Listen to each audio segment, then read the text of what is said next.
এই ভরা মজলিসে কন্ডেম করছে একজন আর্টিস্টকে, যে আমাদের সবচেয়ে প্রিয় এবং বড় ভাই এবং শ্রদ্ধেয় আমাদের মুরব্বী, আমাদের সিনিয়র শিল্পী ফারুককে উদ্দেশ্য করে বাজে কথা বলেছে, তাকে আমি কন্ডেম করছি। অশ্রদ্ধা নাম বলেন।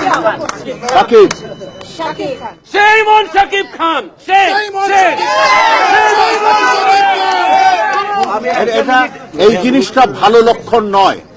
একটা আমি কি আজকে আমি তো মানে পৃথিবী উল্টায় চলে গেলে রাজ্জাক সাহেবের এগেনস্টে কথা বলা তো দূরের কথা, আমি তো ফারুকের এগেনস্টে কথা বলবো না। আমার একদিন সিনিয়র মানে সিনিয়র, সেই সিনিয়রিটি যদি আজকে আমরা না মানি, তো এটা ওর, আমি একটু আগে বলেছি ওর কিসের অভাব আমি জানি না। আল্লাহ ওকে টাকা দিয়েছে, নাম দিয়েছে, যশ দিয়েছে, প্রতিপত্তি দিয়েছে, হয়তো একটু শিক্ষার অভাব।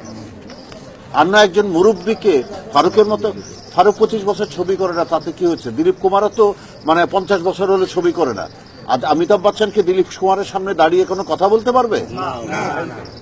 আপনারা প্লিজ সাংবাদিক ভাইদের কাছে আমার রিকোয়েস্ট, আপনারা এদের বিরুদ্ধে একটু লেখেন যে এরা কিন্তু আসলে এই বেয়াদবি করে ইন্ডাস্ট্রির আরো ক্ষতি করছে।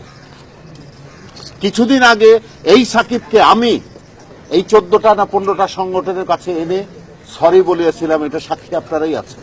হ্যাঁ, তারপরে তার কাছ থেকে আশা করা যায় একটা সিনিয়র আর্টিস্ট সম্পর্কে দুঃখজনক, তার লজ্জা হওয়া উচিত।